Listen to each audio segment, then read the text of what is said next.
Donc quand j'ai pris le livre de Daniel, le Seigneur m'a dit, tu dois méditer, jeûner et prier avec ce livre. Deuxièmement, chaque fois qu'un meurt, son manteau est sur la terre, mais seul un homme mort peut accéder à ça. Ça veut dire quoi? Chaque niveau de puissance auquel tu aspires, il y a un type de mort que Dieu va te demander de faire. Quand Dieu te dit par exemple, ne mange pas pendant 3 jours et 3 nuits, il est en train de dire, il faut mourir à la nourriture. Quand Dieu te dit, va jeûner 21 jours, il est en train de dire, il faut mourir au sommeil. Quand Dieu te dit, prends tel objet de valeur, offre à telle personne, prends telle somme, prends tel montant, fais une offrande, il est en train de te dire, meurs. À chaque niveau de vie correspond à un niveau de mort. Chaque niveau de puissance, à chaque niveau de puissance, correspond à un niveau de... Et Dieu n'impose pas le même type de mort à tout le monde. Certains ici, Dieu veut que vous mouriez au film.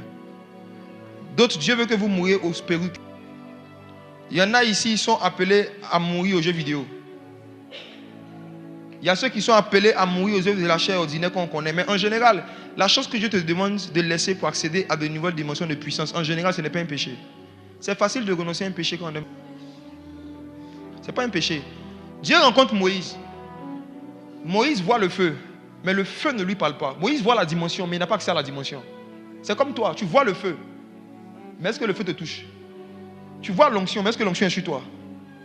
Moïse voit le feu, il veut s'approcher, et le feu lui dit, Moïse, ôte tes chaussures. Est-ce que les chaussures c'est un péché? Le feu dit à Moïse, si tu veux t'approcher de cette dimension, il y a une chose qui n'est pas un péché à laquelle tu dois renoncer. C'est la loi et les prophètes. C'est comment ça est? C'est comment ça est? Il y a forcément une chose qui n'est pas un péché, mais qui peut t'empêcher de vivre le niveau d'onction que tu veux vivre. Ôte tes chaussures. Ôte tes chaussures. Et il y a plusieurs parmi vous, Dieu vous dit aujourd'hui, ôtez vos chaussures. Les chaussures, c'est une chose que Dieu va te demander de laisser qui n'est pas mauvaise. C'est facile de renoncer à une mauvaise chose, mais c'est difficile de renoncer à une bonne chose parce qu'on aime Dieu. C'est pourquoi l'arbre que Adam et Ève ne devaient pas manger ne s'appelait pas l'arbre de la connaissance du mal. C'est facile de ne pas manger le mal. Mais l'arbre s'appelait l'arbre de la connaissance du bien et du mal. Ça veut dire que ce qui était difficile pour eux, ce n'était pas de résister au mal, mais c'est de résister au bien que Dieu ne voulait pas qu'ils mangent. Ce qui était difficile en Éden, c'était de ne pas toucher à la bonne chose, mais interdite par Dieu. L'arbre de la connaissance du bien. Il y a des bonnes choses.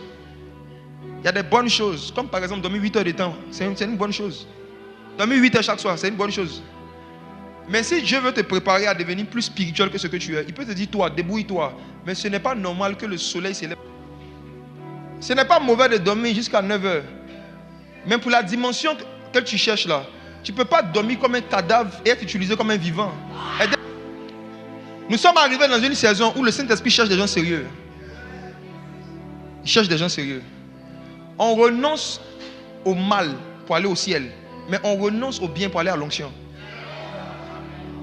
On renonce à ce qui est mauvais pour se sanctifier, mais on renonce aussi à des bonnes choses que Dieu ne veut pas qu'on fasse pour se sanctifier. Chaque dimension que tu cherches porte le nom d'un homme qui a fait certains sacrifices avant toi pour atteindre cette dimension. Et Dieu ne va pas forcément te demander de faire les mêmes sacrifices, mais il va te demander quand même des petits sacrifices.